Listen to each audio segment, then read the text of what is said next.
Welcome, all 154 of us. Fantastic turnout for the second Academy online session. As you know, if you were on the session last week, led by Jack Thorpe, tonight we're being led by Zoe Black, whose slides are up and ready to go. Delighted to see you. As I said, it's a great opportunity for you to learn, obviously from the main speakers, but also from the people who you're going to be in breakout groups with later on.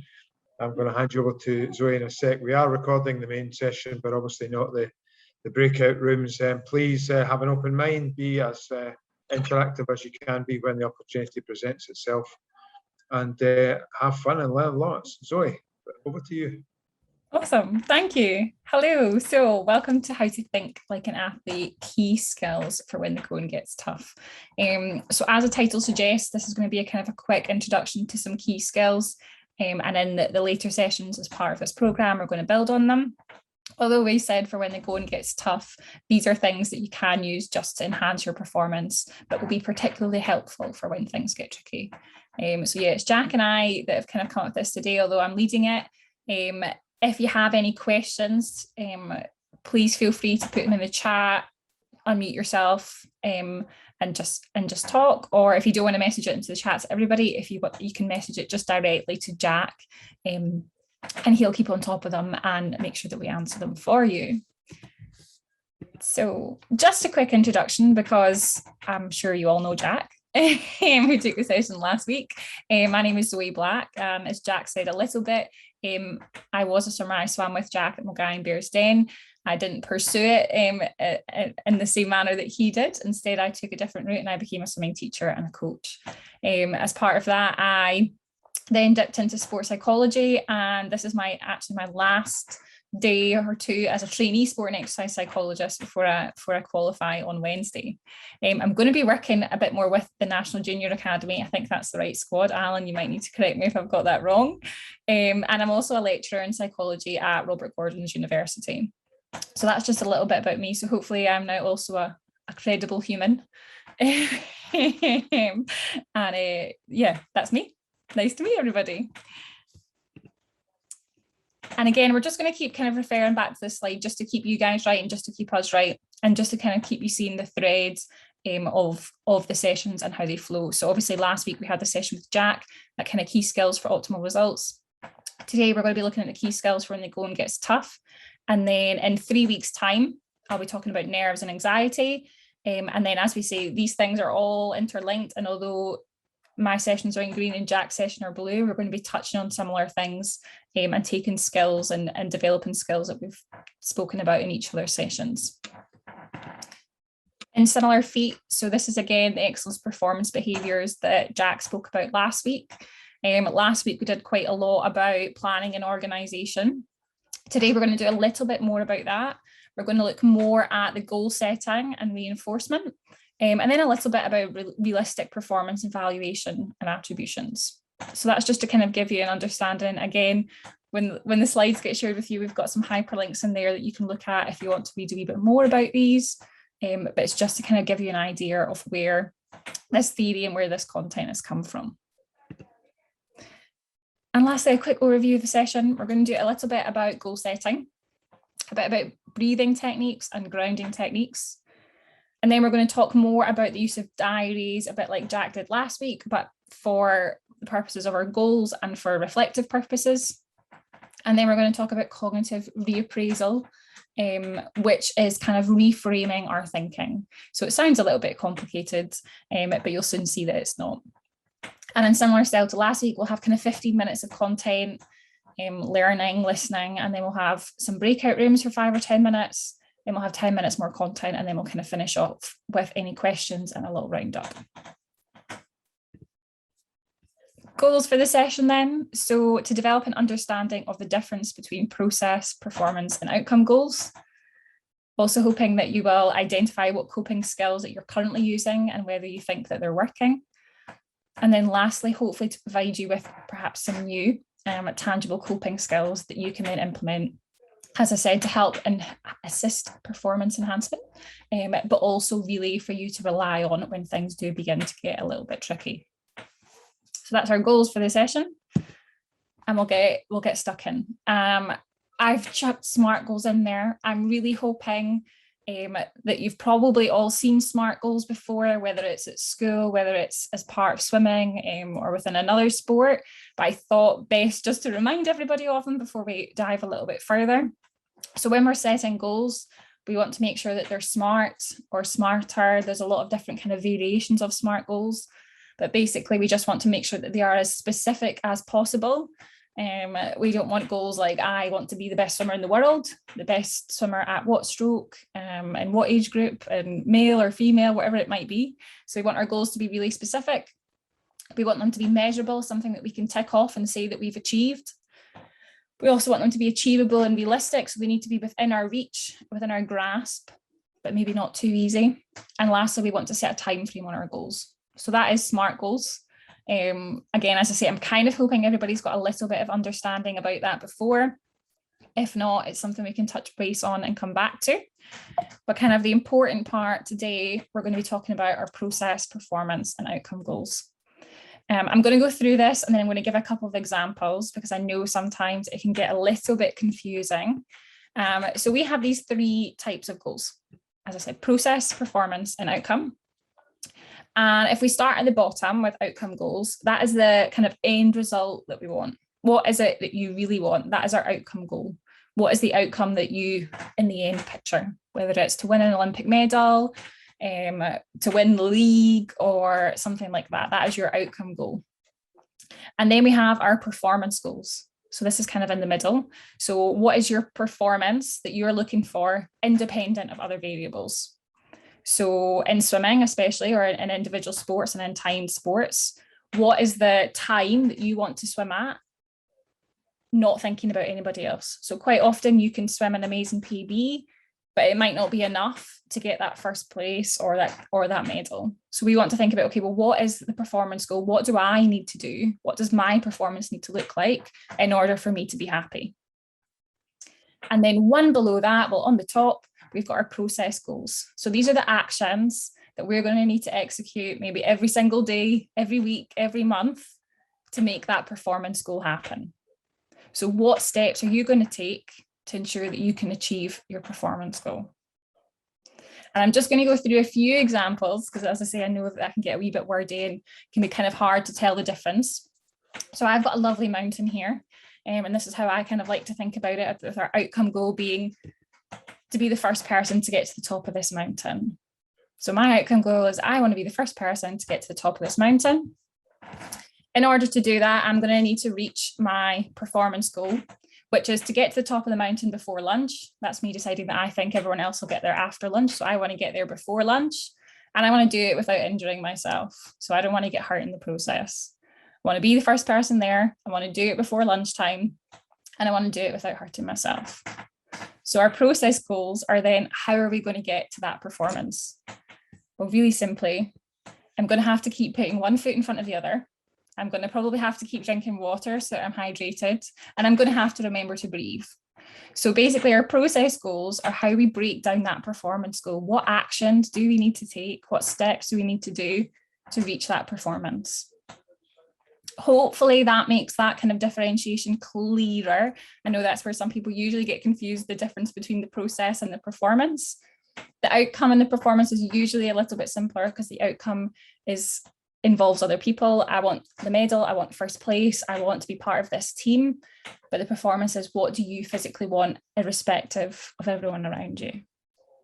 Does anyone have any questions on that so far? I've got one. Go for it. On the performance goal where you say get to the top of the mountain before lunch without injuring yourself, isn't the focus with our aim is to get the swimmers to focus on what they want, not what they don't want? By putting in that sentence without injuring yourself, that's focusing on a negative. Very good point. Perhaps I should have made it, I want to get to the top of the mountain before lunch. 100% healthy. Yeah, something like that. Exactly. That was perhaps my lack of detail there. You're quite right. Thank you for that. Any other questions? No, super. Okay. So this just, I think, makes it a little bit clearer. We're going to focus on the process and we're going to let the outcome emerge. So that performance is what we want our performance to look like, but we're going to focus on the processes because that is what we can control. So commit to the process and let the outcome emerge. A lecturer once said that to me and I just thought it was great and I snapped it right up. So an example here, my outcome goal might be to be selected for the Commonwealth Games team. In order to do that, I know that I need to swim this time on this race at this event to be part of the selection. So that process, we're then going to break that down into loads of little goals. Okay, well, what am I going to do to make sure that I swim that time on that race at that event? I'm going to turn up to train 50 minutes early, do extra stretching, extra pre-pro. I'm going to ask for additional feedback from my coach. I'm going to complete a training logbook or diary. So we might end up with, well, we will end up with loads of process goals, perhaps even only for one performance goal. There we are. We're going to just kind of jump into some breakout rooms now. Hopefully Alan's got them. Sorry, I've rushed you to that, Alan. So the first one is just to kind of spend a bit of time thinking, okay, well, what barriers might get in the way of you reaching your goals, whether that is your process goal or your performance goal. Secondly, what coping skills do you currently use? Whether it's in the build up to a major competition, when you've got a busy schedule, or if you find yourself beginning to feel overwhelmed. And then lastly, how easy is it for you to focus on the process when things get tricky? Super. Okay, does anyone want to share, either speaking or via chat, some of the barriers that they think might get in the way of them reaching their goals?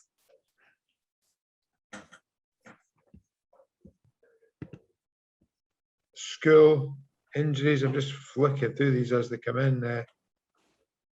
Zoe, school injuries, COVID, stress, school again. I should be keeping tabs on the numbers of people who say school. School and exams, they got started now. Oh my goodness. School access, school exams, injury, tiredness, illness, mental health, going out with friends, time management, illness. Stress in capital letters. I don't know if that was an indication of emphasis there. School comparison with other people, interesting. Schoolwork, motivation, injury, disappointment from competitions, tiredness, fear of the future, exams. So a few themes in there, Joy, for you to play with. There's a lot in there. There's a lot of barriers. And I think that just tells us how important having our process goals and coping skills that are going to help us stick to the process when these barriers come up and when the challenges appear, how important they are. Yeah, there's a lot there and a lot that are similar, and a lot that are kind of different. Things so much are COVID dependent, COVID isolating, things like that. Yeah, really hard. And I wonder actually if even just by us all kind of saying these today and sharing it, that we're maybe realizing how many other people are struggling with these barriers as well. And as a team and as an academy and as a community, we can help each other with that. Yeah, it was difficult when we had no goals, wasn't it? Because COVID took that competition away. How did we find that motivation to train? We were having to look really far into the future. Okay, that was really helpful. Thank you, guys. And I'm glad you managed to get quite a lot from that question. What about what coping skills are we currently using when we're feeling overwhelmed or we've got that busy schedule, school's getting in the way?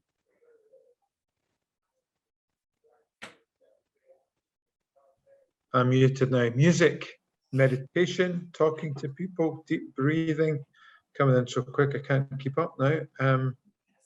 Having a routine, movies, sleeping, reading books, relaxing, stretching, music again, doing something different, journaling. Somebody's trying to get brownie points from Jack there. Doing something you enjoy, music again, being organized, breathing routines. I've got in a private message, taking some time to think, nature, speaking to family and friends, training, visualization. Again, loads and loads of topics in there, Zoe. Yeah, loads of great kind of sports psychology buzzwords in there. They're getting me excited. Visualization, meditating, breathing. Excellent. So what we're going to do in a minute is we're going to talk more about different kind of coping skills. And what you'll see is that, I mean, most of the ones you've shared here actually fit into two broad categories of coping skills. So I'll talk a little bit more about that in a second. And then lastly, how about if I'll put a bit of pressure on you here, Alan. I hope you're ready to spot quickly. How easy is it for you to focus on the process when things get tricky? And I wonder if we could kind of give it a number of 10 being it's really easy for us to focus on the process when things get tricky, and 0 being it's really hard or impossible for us to focus on the process when things get tricky. I'm also aware that this question caused a bit of confusion in kind of my group anyway. And what I really mean by that is when all these barriers are in the way, how easy is it for you to continue to turn up to training and give 100%? So when school's hard or you're feeling a bit stressed or overwhelmed, how easy is it for you to turn up to training, say it early, and give it 100%? So if you want to give a 10 if it's really easy, and 0 if it's something that you find really difficult. 10, 4, 5, 10, 7, 6, 4, 7, 6, 9, 7, 10. I'm stressed, right? So yeah, the barriers are my ability to keep up. Quite high numbers, mainly, to be fair. Yeah. There are 1 or 2 in the sort of mid-region, maybe 4, 5, 6s, but lots of 8, 9, 10s. Good. Yay. So that's something that we really want to see. We want to be able to, just as Emma did in that final, say, okay, there's a lot of things going on for me. She'd hurt her knee. She was under a lot of pressure. She'd lost a few championship points, but she had to focus on that process of nailing her serve and get that point. So we want to be able to do the same thing, focus on our process, even when things are getting tricky, to make sure that we can really nail our goals. Thank you for that. That was some really good discussion. So coping skills. What are coping skills? You've thrown loads of them at me. You've given us loads of examples. Coping skills are really just a broad term. It is anything that reduces stress. They can be healthy or unhealthy. I'm sure the coaches and grown-ups can maybe think of a couple more unhealthy coping skills than the young athletes, but it might be things, an unhealthy coping skill might be that you take pleasure in comfort eating. So you might go and eat food, you might just try and distract yourself and run away from things that are important as a result of as an unhealthy coping skill or coping mechanism. So we want to focus on those healthy coping skills and healthy coping mechanisms. And we've got 2 main types. So we have problem focused and emotion focused. I'll talk a little bit in depth about each of them, but as they kind of sound, one of them is about coping with the actual problem and kind of taking logistical action to help it. So that's the getting organized, planning, preparing, writing lists, that kind of thing that we spoke a lot about last week. And then the emotion-focused coping skills are things that kind of soothe that stress and make us feel better. And then lastly, why are they important? As I've kind of been talking about, they help us remain calm and focused and able to commit to the process in those times of stress. So these coping skills are key, they're really important. So problem-focused coping. So again, this is the practical ways to reduce stress, or it might just be solving an issue that's causing you stress. So for example, one of the things that used to stress me out as a swimmer was going to a new pool.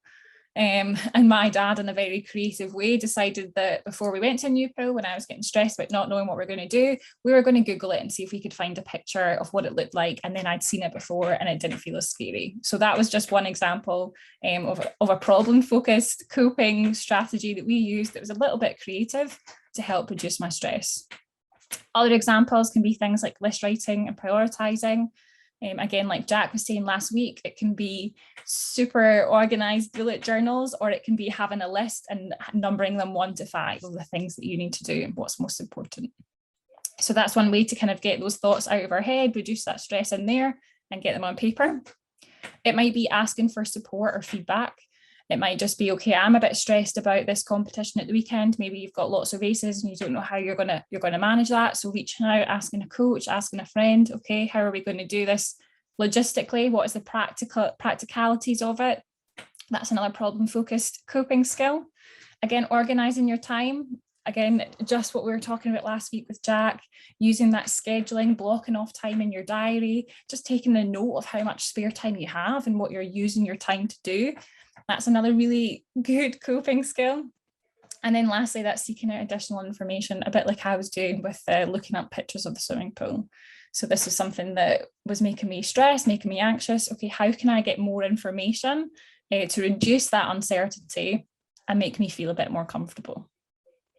So that's problem-focused coping. So hopefully, I wonder if there's any others of the coping strategies that kind of fit in there. Organising in advance. Rest, you could argue that that's a problem-focused coping strategy. That's definitely going to reduce stress. Scheduling, having short-term goals. Sleeping, that's important. Yeah, having routine, structure, organisation, talking to coaches, talking to people. Yeah, so you guys already gave loads of examples of really good problem-focused coping strategies. And then we have emotion-focused coping. So as I said before, that's about kind of soothing the feeling of stress and managing our feelings that happen when something stressful arises. So that could be using a diary for journaling purposes. And we're going to talk a little bit more about these again. So you might have a diary that's tied in with the organizational stuff, and you might have one for that kind of emotion-focused coping. Relaxation, you guys gave loads of different ways that you relax: music, meditation, nature, being out with friends. What else did we have? Yeah, we had a lot: going outside, movies, reading books, stretching. Yeah, so then we've got these emotion-focused strategies: mindfulness, meditating. We're going to again talk through a couple of grounding techniques. And then lastly, I think somebody actually mentioned positive thoughts. We're going to talk through cognitive reappraisal, which sounds a little bit complicated, but it's actually just about changing our perspective and reframing our thinking. So we've got problem-focused coping and we've got emotion-focused coping. So yeah, I'm just going to touch a little bit on different ones now. And again, same as last week, and Jack was saying, everybody's different. Some of these are going to be for you and you're going to love them. Some of them you might just think, nope, that's not for me. But the important thing is that you maybe take a bit of time to try some of them and figure out what works for you. So just as Jack was talking about using diaries and planning and organisation last week, we can use our diaries to log our training sessions, just to remind ourselves of what we've done, look back on it, reflect on it. We can also use them to keep track of our mood and how we feel. So we saw in Jack's sessions last week, he was given his a score out of 10. That was a really good way for him to kind of track, okay, what is my mood? If he was feeling a bit stressed about school, I'm sure Jack would have written that in. Okay, today was only a 5 out of 10 because I was feeling a little bit stressed about the exams that I've got coming up. And then that's a good way for us to kind of keep track of that and also to get those, as he said, those feelings out, get them on paper. The important thing about diaries is that we do this so honestly. I've worked with loads of athletes that write their training diary. Oh, yep, 10 out of 10, 10 out of 10, 10 out of 10. And quite often that's because they think somebody else is going to look at it, somebody else is going to judge it. Oh, I don't want a coach to see that I've thought I was only a 2 out of 10 today. But then they don't have the same effect if we don't use them honestly. So I would encourage you to keep your diaries for yourself. If you want to share them with a coach or somebody else, you can do that. But make sure that it really is honest, or you're not going to get the same benefits out of it. By using diaries, we can take time to look back, look for patterns. Okay, was there a week where you were 3s out of 10 all week? Why might that have been? What else was happening that week for you? Was there something big at the weekend before or the weekend after? And then that's going to help us explain that change in our mood or that change in our training and how we were feeling. And then when we spot those changes and we identify those patterns, we can be proactive and put coping strategies in place so that doesn't happen again. So say, for example, you noticed that when you had exams coming up, there's a pattern that your training sessions, you were only getting 3 out of 10 because you were feeling really stressed, really tired. Okay, what else could I put in place to make me less stressed before I go into training? Or even just by noticing that, you can say, okay, usually this happens, so today I'm going to make sure that I give 100%. We can use diaries to spot those patterns. Cathartic writing, which sounds like a really big word, but just means journaling or keeping a diary for the sake of Dear Diary and talking about our feelings. And again, Jack spoke a wee bit about this in terms of cognitive autonomy last week. It really is just letting all of our thoughts flow out of our head onto a piece of paper. And again, we spoke so much about this last week, but I cannot stress how important and how beneficial this can be for you, especially if it's things that you might not want to share with a friend or a parent or a coach. You can put them on a piece of paper. It's out of your head. It's on that page. You don't have to worry about it as much anymore. Again, it can be completely unfiltered. You can write whatever you like and put it away at the end of the day, but it gives you a space to just reflect and get those thoughts, worries, stresses, whatever it might be, onto a page instead of running around in your brain. So again, that can be in a diary. I've got one that I keep here. It can be as notes on your phone. It can be whatever way suits you, but it is just about getting those unfiltered thoughts out of our brains. I can see. Somebody's just asking me if they can take pictures of the slides. That's absolutely fine with me. Is that okay with you, Alan? Yeah, sure. And we'll get them out to everybody as well. Yeah, so you'll get them as well at access at some point, but yeah, you can take pictures of them. That's not an issue. And then grounding techniques. So some of you already kind of mentioned some, whether it was being out in nature, meditating, deep breathing. Grounding techniques can be really useful just to bring us out of our head, bring us back into that present moment, just kind of as Emma Raducanu said, and to divert our attention away from this kind of spiral of negative thoughts that we sometimes get caught up in. I think sometimes a lot of people think grounding techniques have to be meditation and sitting cross-legged and umming and ahhing, and it simply doesn't need to be at all. So I'm going to give you, have I got here 1, 2, 3, 4, 5 quick little examples of grounding techniques. I use these all the time, and you'll probably hear me chime on about some of the same ones over and over again. That's because I think they're really helpful. So the first one is our 5 senses. So simply spot 5 things that you can see. I can see a pen, I can see a glass of water, I can see a notebook, I can see a window, I can see a plant, I can see a laptop. Then you're going to notice 4 things you can touch. I can touch a desk, I can touch my legs, I can touch a pen, I can touch some paper, I can touch a glass. 3 things that you can hear. So I can hear the TV next door, I can hear the birds outside, and I can hear my chair squeaking. 2 things that you can smell and 1 thing that you taste. You get the idea, but the point is the process helps you just notice what's going on around you, what's in front of you, what's physically there, and brings you out of that kind of spiraling thoughts. So that's just 1, our 5 senses, noticing your 5 senses. 2, a really simple one you can do, count backwards from 100. Start at 100 and count backwards 99, 98, 97. If that's too easy and you feel like you can still have other thoughts going on, count backwards in 2s or count backwards in 3s. But it's just about bringing your attention away from those thoughts. So that's 2 examples.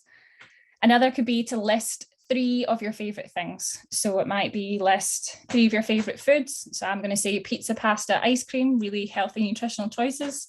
It might be list 3 of your favorite songs, list 3 of your favorite movies.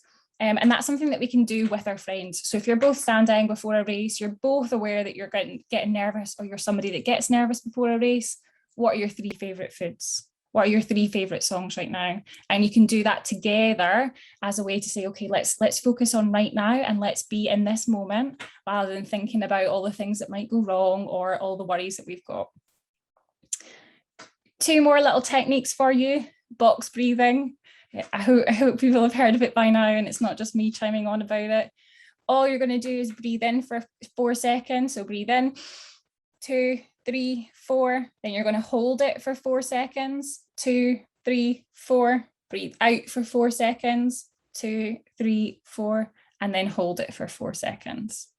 So thinking about that box, breathing in for 4, holding it for 4. Breathing out for 4 and then holding it for 4 is going to, already I'm speaking slower, is going to slow our heart rate right down. And again, because we're thinking about that box, it brings us back into that present moment. Lastly, we can use anchoring statements. So an anchoring statement is a sentence that you choose, that you write, that you're going to use to bring you back into this present moment. It's going to bring you down to the ground. So my anchoring statement that I sometimes use, please don't laugh at me or judge me, is I am Zoe Black, I am 25 years old, and I am strong and I am brave. And if I'm standing somewhere where I'm beginning to feel overwhelmed, or prior to jumping on these kind of calls, I might say, okay, I am Zoe Black, I'm 25, I am strong, and I am brave. And that just brings me back to that moment, reminds me of who I am, gives me that little confidence boost, and helps me move forward and to commit to those process goals to get to that outcome goal. I've whizzed through them a little bit, but I feel like we could definitely talk about them all night. So I'll move on. And again, if you've got any questions, I can write these down and put them on the slides with you. We'll be talking about them all in more depth in all these other sessions that are kind of to come. So we'll talk more about breathing, we'll talk more about mindfulness, there'll be more about grounding techniques. So it really is just a flavour. And then last but not least, we've got cognitive reappraisal. So this is just the reframing of our thoughts. So we want to try and think flexibly and kind of flip our negatives into a positive. So one of the things we might talk about is, rather than seeing something as a challenge, we might see it as an opportunity. Okay, we might be feeling nervous about this race that's coming up and there's somebody really fast in the lane beside you. Okay, well, this is actually an opportunity for me to see if I can stay close to this person. Or this is an opportunity for me to get to race next to somebody that's so fast. And then alternatively, we might want to see it as a challenge. And some of us love a challenge, some of us, not so fond of it, in which case we might want it to be an opportunity, but we want it to be a challenge and not a threat. This is not something that's here to put me down. This is something for me to rise up to and show how good I am and show my worth. Another way that we can reframe our thoughts is to just take a step back from them. You might want to think that you are a journalist reporting on the story. Okay, how would a journalist report in this? What would they say about this situation in a very matter-of-fact way, rather than getting caught up in the negative thoughts that we might be having? So instead of, I'm really nervous, what's going on? A journalist might say, Zoe Black is now taking to the block, the starter goes, that kind of thing, really focusing on what's actually happening, rather than those thoughts that we're attaching negative statements to. And then lastly, another way that we can do this is just by asking ourselves, okay, well, what is the worst thing that could happen? And what would I do in that situation? So the worst thing that could happen might be that you get disqualified. Okay, in that situation, I'm going to learn from it and I'm going to bounce back and I'm going to come back to my next race and I'm going to never make that mistake again. So it's about finding the good and the positive, that opportunity in every thought that we have, and flipping that negative into a positive. So that's kind of our cognitive reappraisal in a snapshot. There's loads of different ways we can do it. Again, it's about just finding one that works for you, that you can use, and kind of sticking with it. But we might have to try out a few to get there first. Another way we can kind of do that cognitive reappraisal or putting it into action. So with stop, take a moment. T, take a deep breath. Just notice that you are breathing, hopefully. Hopefully we're all still alive at this point. And just observe, notice what thoughts are going through your mind. One statement I use quite a lot is, I notice that I'm thinking that I'm nervous. And just by putting I notice that I'm thinking in front of our thought, we already create a bit of distance from it, and then it doesn't feel so strong. So notice what thoughts you're having and notice what you feel in your body. Okay, I notice that my heart is racing. I notice that my hands are shaking. And that can be a really good way for us to just step out and step away from that thought. Our first P, because we're spelling stop with 2 Ps, is to put it into perspective. I had a conversation in my breakout room with somebody about coming back maybe a day later after something and just being able to see it with a bit more perspective than you can when you're caught up in the moment and all your feelings are all over the place. What's the bigger picture here? Is there another way that I can look at this? Is there a positive? And if I was to ask one of my close friends or a mum or dad, what would they say to me right now? What would somebody else say in this situation? And then lastly, the important step, proceeding. What's the next right thing to do here? What's going to get me closer to my goals? What fits with my values? So it might be that, you know, you've got to get in that pool and train hard no matter what, that you've still got to turn up to that training session, that you've still got to go and have that conversation with your coach, even though you know your swim didn't go very well. What's the important thing to do? How do I stick to my values? How am I going to get myself closer to that goal? Stop. So to kind of sum up the kind of key points from this session, I feel like I've spoken an awful lot. It is really important that we understand and can focus on our process goals. Those are the things that we can control, our process and our performance. Sometimes the outcome is just simply out of our hands.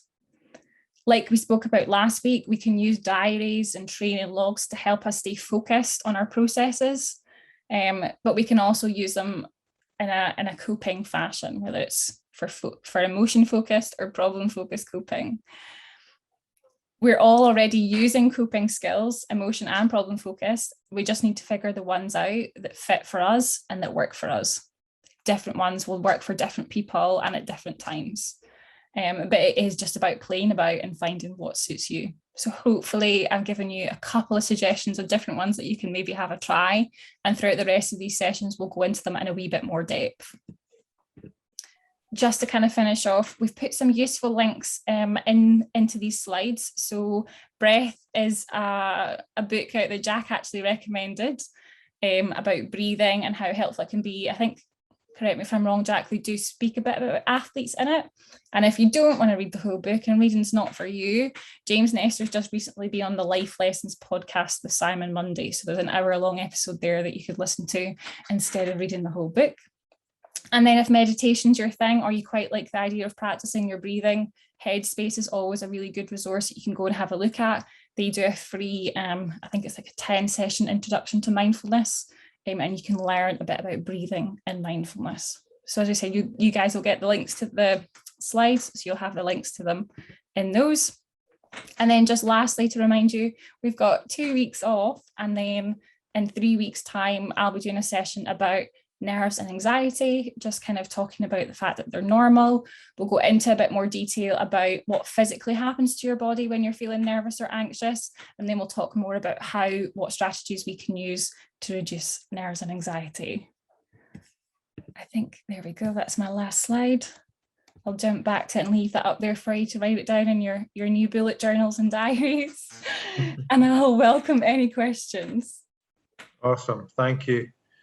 Thank you, Zoe. So much stuff in there, and the level of engagement on the chat, I think, shows how important everybody recognises this to be. So yeah, great start over the 2 weeks from Jack and Zoe. As Zoe said on the screen, a little bit of a break on the sports psychology, but we've still got important stuff to cover.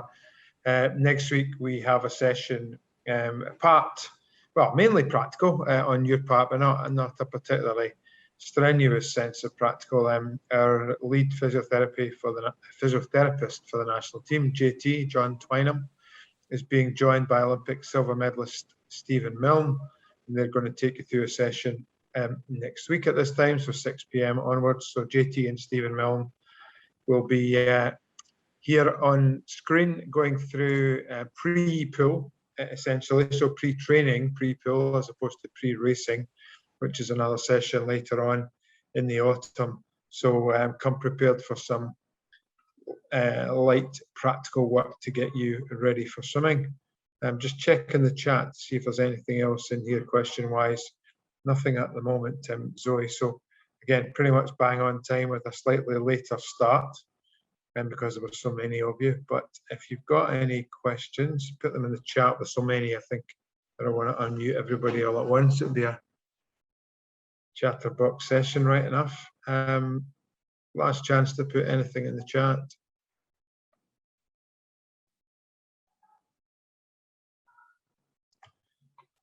All right, well, great. Thank you, so many of you, for joining. Enjoy the rest of your Sunday evening, the short period of time that your weekend still lasts for, and hopefully see you next week. Thank you, Zoe.